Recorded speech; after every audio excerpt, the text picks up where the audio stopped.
hi, viewers. Welcome to Doing Business in Bentonville. My name is Deanah Baker, and I'm thrilled to be here. I am going to be a limited series contributor to Doing Business in Bentonville, and I hope to bring topics that I've been having in my circle of friends and colleagues to you all. And I would love feedback to make sure that we're talking about the things that you find value in, and kind of further the discussion around evolving omnichannel for our mutual customers. So thanks for joining us today. I want to introduce you to a friend of mine that I've known, well, he'll date us both, I'm sure, through conversation, but Terry Trofholz. And so let me just tell you a little bit about Terry, and then I want him to fill in some gaps. But here's the cut and dry of Terry. Terry brings over 5 decades of experience in both wholesale and retail. Okay, check. Brands and private brands, both boxes, and knowledge of working with specialty stores, department stores, discounters, mass, and e-com only companies. So he has spread out and surrounded everything in retail, I do believe. Terry began his career 1973, see, I already said it, 1973 in Omaha, Nebraska. And he was an associate buyer or buyer's assistant, not quite sure, Terry, but Gopher, bottom of yes. the ladder, right? For a retailer called Richard Gordman, which you may realize more as Gordman's. I think they went on later. That's where they're at now. Yep. To be Gordman's. You then transition from retailer side of the desk to supplier side of the desk. You joined HealthTex, which is a brand I remember wearing as a kid. Sure. Right? Yeah. It was very popular. Oh, yeah. They were the biggest. They were the biggest children's wear manufacturer in the U.S. Yep. At that time. A few years later, you went on to join Levi Strauss, right, as a district sales manager. Yep. 5 years there. Awesome. And then you ventured into private label. Yes. The private label business with a company called Stone Manufacturing. Yeah, you know, if you're a branded salesperson, then you kind of get the line that they give you, and you're just kind of told to go out and sell it. And I always wanted to have more input into what was going into the product.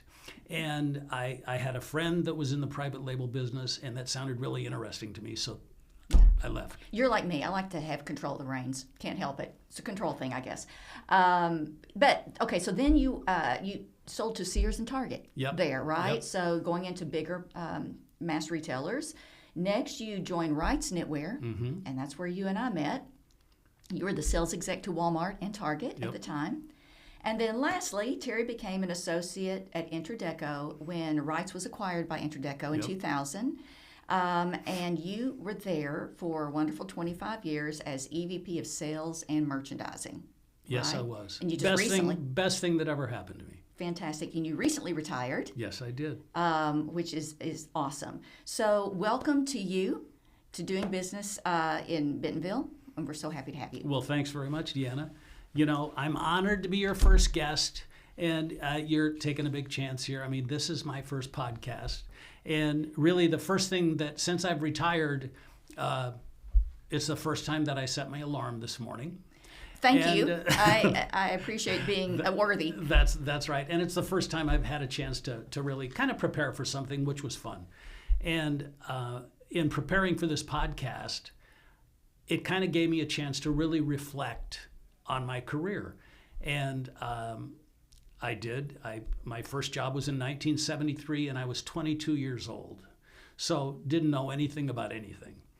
And you know, I spent 4 years at this retailer, and then decided that it looked like everybody that was coming in to call on me was making more money, having more fun, and just enjoying life. So, and I was lucky enough that I had some really good relationships with my suppliers, and I went to work for HealthTex. And it's the first time that I'd ever moved out of Omaha, Nebraska. Or not out of Omaha, but I'd lived in Nebraska all my life. So my wife and I, we moved to Indianapolis. We didn't know a soul. And I spent time there, and then I spent time at those other jobs. And I think about that, and what's remarkable about that is that those other manufacturers, all of the clothing was made in the USA. And I can remember Really? visiting the factories and the distribution centers. And yeah, HealthTex, all made in the USA. Same thing with even Levi Strauss back then. Wow. And my last job before being acquired by Intradeco was at Wright's Knitwear, and we had facilities throughout Pennsylvania. We had a dye house in Allentown and a knitting house in Orwigsburg. And what kind of struck me was how all things seemed to kind of go full circle in the apparel world. I mean, trends obviously, but now by full circle, I mean, now we're looking at that the U.S. manufacturing stuck around till about the late 1990s, and then imports from China kind of started pouring in, and that had to do with World Trade Organization, the entrance by China into that, and all of a sudden they were much more competitive. Mm-hmm. So now we're in a world as of last Wednesday where we've got tariffs mm-hmm. that are being imposed on all of the countries that are the largest exporters to the world and the largest importers for the USA in terms of apparel. And that's, with the hopes and wishes, I think that maybe some of that manufacturing can be restored in the USA. Mm-hmm, mm-hmm. And that's a significant challenge, as everyone knows. And Walmart is certainly making strides to try to return manufacturing in all industries, I think, to the USA. Apparel is definitely challenging because just the labor differences in labor charges between the USA and China or Bangladesh or Vietnam or any of those countries is significant. Now, the administration does make a point, which I think is well taken, that it's not just the tariffs, it's the unfair trade practices as well. And we used to look at a garment when we were getting beat, the U.S. facilities were getting beat in pricing by garments coming in from Asia. We would look at the garment, or we would look at a yarn price, and the inputs that went into that garment or that yarn price were more than what they were charging for it. Meaning and the we'd fabric, say, meaning the cotton, the price of the cotton, the fabric, any kind of labor, So we go, what? Well, they can't. And what we finally figured out is that the Chinese government was subsidizing the apparel industry over there. And so obviously the U.S. makers were really put at a significant disadvantage, and that happened for a long, long time until almost all of them went out of business. I think there's less than 2% of the apparel that is made in the USA today. Anyway, we can debate whether it really makes sense to return apparel manufacturing to the USA or not, mm-hmm. but certainly it would make sense. I think it would make a lot of sense to maybe have a Western Hemisphere that would have a greater influence and an ability to produce, just from an onshoring standpoint. Right. If you can't get it in the U.S., at least get it closer as a first step. If everything that goes with that. So, mm-hmm. so certainly Mexico, Canada, and Central America could be a huge, could help replace some of that. You won't be able to replace all of it just simply because of the workforce, the number of workers that's required. When you look at the population of China, India, these other places, mm-hmm. There's just not enough population, not enough people to put to work to sew garments. Well, and if people aren't in the apparel industry, you also have to think about all the components that go in. It's not just a facility to sew the garments. Where does the fabric come from? No, you're right. Right? So you've got to think about it from the very beginning all the way through that process. Supply chains through and everything. It has to be thought through. And it's fabrics, it's buttons, it's zippers, it's everything. It's all of it. And, and technology is going to have to step up, right? At least for this category. Yeah, without a doubt. Mm-hmm. And robotics would have to step up significantly, and automation. So I'm not sure how many real apparel jobs that you would return. But anyway, so that kind of struck me. The other thing that I got to witness through the time span that I worked was the incredible rise of mass merchants in the USA. That Walmart was in the 70s and the 80s. Walmart was building stores in the 90s like crazy, and so was Target. And how that changed the retail landscape. I can remember working for a supplier, and we were having a sales meeting, and this was probably in the early 1980s. And one of the salesmen in the meeting said, "Are you sure we should really be devoting that much production to Walmart stores? You know, it's upsetting my other customers and they're selling it for less." And the salesman that was selling Walmart said, "Well, why wouldn't we? I mean, what they're not doing anything wrong. They're not doing anything illegal. They're simply buying the product from us at the same price we sell it to everybody else, and they're selling it for less." So, you know, long ago, the EDLC strategy of Walmart was starting to pay off, and I got to see that. Yeah, I was thinking about as you were saying that. You know, I joined 1990, and Walmart had under 2,000 stores. Yeah. And then, you know, when I retired from Walmart, it was over 4,500. Yeah. So just incredible growth, you know, and I can't say that I thought about that every day, you know, doing the job, but it did. It happened. And we would say to suppliers all the time, "Give us your best cost, let me worry about the retail." Yeah. Right? Yeah, absolutely. And Yep. so we were able to deliver that, to your point, and growth happened. Yeah. You know. And then, and then I saw the onset of e-com start, and Amazon. It was only 2004 when they actually started business, and they didn't really start disrupting apparel initially. And then they got, as with Amazon and just about any business they got into, they started to have a significant effect. And so that, you know, to have a front row seat to see all of that was really amazing. Some of the things that I'm most proud of, I guess, of in my career, we were, Intradeco was the supplier of the year at Walmart it was either 2012 or 2013. And that was for the entire store. That wasn't just You're on the big apparel. stage, is what Yes, you're saying. we were on the big stage. And to be the supplier of the year for the entire store. And we were competing for that award with people like Johnson & Johnson, Coca-Cola. Yeah. To win that award from the largest retailer in the world was humbling and extremely satisfying. I mean, that was wonderful. I mean, we fed off that for quite a while. Well, and you should, because, you know, we as a merchant team, we didn't take those decisions lightly. Oh, right? I know. And I mean, almost, I won't say we got into any fistfights or anything like that or hair pulling, but there was a considerable amount of review. Oh, I'm that sure. went into I'm that. sure So, everybody well-deserved. had another well-deserved supplier that we could have lost that to. So, we also won a number of sustainability awards, and we were a really early adapter of and believer in the sustainable effort. Our founder was a believer in the sustainability that we should bring to our products. And I'm sure your viewers probably know that, you know, landfills get hundreds of thousands of pounds of apparel every year. And, you know, there's apparel actually has gone through deflation for about 2 or 3 decades. I can tell you that the things that I sold in 1990 are cheaper today than they were in 1990. Wow. I mean, it's just because of everything. Obviously, production moving to the cheapest country and efficiencies really in the apparel process. Mm-hmm.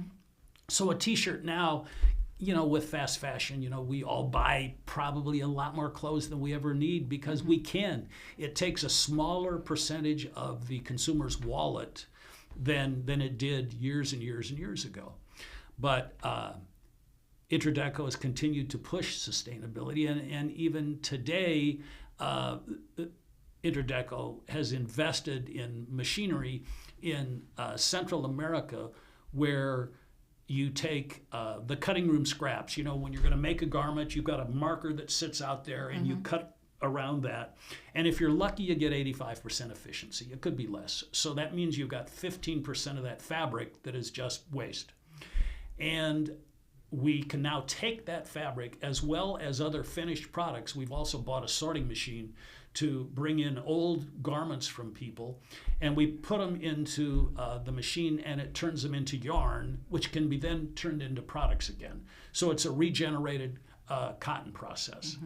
And I'm sure they will continue to make efforts in that range. So in my mind, Intradeco is always at the forefront of really challenging themselves on, you know, what's the next step, what's the next thing. In fact, I can't remember the year we went, but there was one tour in Central America that we went and we saw some of your factories at Interdeco, and the fact that they were run off king grass.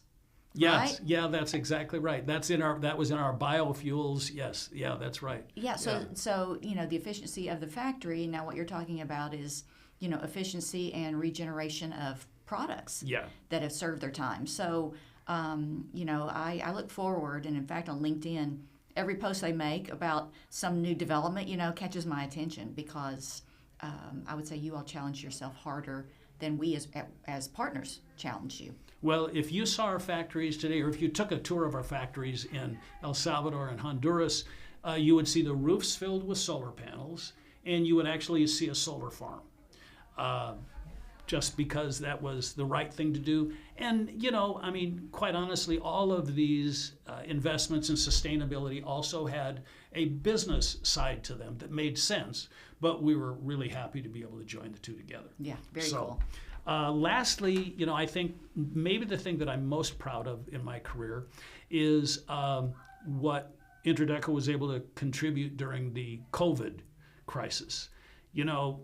All of a sudden in late 2019 in China, you heard some things, and then in March of, and I know that it was March in 2020, because I can remember coming home from a trip from New York that we weren't really sure that we wanted to go on. But this trip was really triggered by, quite honestly, a meeting that we had with you and Andy. Anyway, on the way home, we're glad to get out of there. And my son is on the trip with me. He works at Interdeco. And he's sitting in his seat, and he pulls out latex gloves to put on and wipes down his tray. I mean, this was, COVID, it was only 5 years ago, but it seems like it's been forever. Yeah. Yes. We didn't know how the disease was spread. We didn't have a cure for it, and it was killing people. And so business fell off the charts for about 3 weeks, and then it came back instantly when the essential retailers like Walmart, Target could open up again, because obviously you start to run out of things, and you needed to have a retail place to be able to go get them. I mean, we needed groceries, we needed food, we needed toilet paper. Remember the toilet paper crisis? Oh, yes, I think we may have finished the last roll at our house. I'm not sure. Yes, we all stockpiled for a long time. Anyway, then technology rescued us from a meeting standpoint, because we were frantically trying to get things up and running again on retail and on the supplier side. So Zoom meetings, Teams, we could start to meet again. And I think we were all pretty happy with that, because it also meant we didn't have to travel and meet in person. Right. So the other thing we figured out was, okay, well, we don't really want to go to the store. I can remember for a while being afraid to even go outside, because you didn't know how it was spread. So we started to order things online. And we'd all probably had been ordering some things from Amazon prior to that. But now all of a sudden, retailers like Walmart, Target, all retailers that had a website found their website flooded with orders. I think I saw, the numbers vary from a couple of different sites that I looked at, but I know that e-com in total grew about 50% from 2019 to 2021. So it was a huge leap. Up to that point, e-com had been growing at about a 12 to 15% rate a year, starting back in 2012 or 2013. And we knew that it was important, but it was not something that we were focusing on, because even though it was growing at 12 to 15%, it was still a small percentage of what everybody was doing. Right. And now all of a sudden, it demanded your attention, and you didn't have a choice. You needed to figure out retail, all of the retailers needed to figure out how to fill these orders, and suppliers needed to figure out how. All of a sudden, we went from, okay, well, we're used to shipping a 5,000 to 10,000 unit order or a whole truckload of something, but now how do you ship 48 units of something in the same distribution center that you're doing this in? So investments were made, but beyond investments, you had to find personnel that knew how to make this happen, because you were, from our standpoint, we said, okay, we know how to manage a business where we're filling a round rack and we're keeping that in stock. But how do you sell something that shows up as and I know it sounds stupid now, but back then, how do you sell something that shows up as a picture on a website, and how much of it do you make? And so it was a whole new formula. Yeah. That you had to really start from the foundation Yes. of how to build it. What's the demand going to be, which is what you're articulating, and literally how do you sell it in this medium versus what up to your career at this point had been a physical, responsibility. Yeah, no, that's exactly right. So I know that, we, both the suppliers and retailers, were going out and hiring experts or people that had a lot more experience in e-com fulfillment and digital marketing. And then you're putting these two teams together. So now you have competing interests in one business where, some of the visionary leaders, I would say like Doug McMillan and like the founder of our company, Felix Saman, saw that, e-com is definitely the future. I know we're losing money on everything we ship. And I know it's a small portion of the business, and I know it's easier to do the brick and mortar business, but we have to address this. Mm-hmm. So that caused suppliers to look for innovative ways in their supply chain and their distribution networks. We went to robotics and some other thing in fulfillment, and we hired people, and Walmart did the same thing. But for these people to work together took a little while because there were competing interests for the resources of the company. Mm-hmm. And so that's kind of how we've got to where we're at today in omnichannel. Now you've got people that are managing 2 to 3 times the SKUs that they used to manage. Mm-hmm. And that gives everybody less time. Mm-hmm. And not as much time to maybe spend on some of what used to be the softer skills of retail. Well, and it's true, and from a merchant's chair, they were very busy just managing a brick and mortar. Oh, it's very not like busy. yeah. If you were e-com only, you were very busy managing many SKUs, right? Yeah. And suddenly, congratulations, you're now an omni merchant. Okay, you get both. Well, thank you. What takes priority? And depending on which side you came from, right? You had to learn the whole other discipline. Oh yeah. And what it took to make it successful, because what you just articulated was that they're very different things. Yes. Right, and so you have to be of two mindsets. Yeah. You want to nurture and grow this. You want to keep the volume going with this. And how do you devote enough time, which is the limited resource, right? Yeah. To make it all come together well in omnichannel. And it's not just Walmart that's doing that, right? It's every retailer out there that's trying to find their way and learn those same things in real time. As during COVID, it's ramping up, right? So no pressure or anything else to add to it. It's not like you didn't have a full-time job before. Exactly. So it's amazing. And I hope you viewers, you might want to just rewatch the first part of this podcast, because he just dropped a lot of knowledge on all of us. And what a front row seat you have had. Yes. To be able to say, you've been there and done it, and maybe you should write a book. Maybe you should. Well, I just feel very fortunate that I had that opportunity.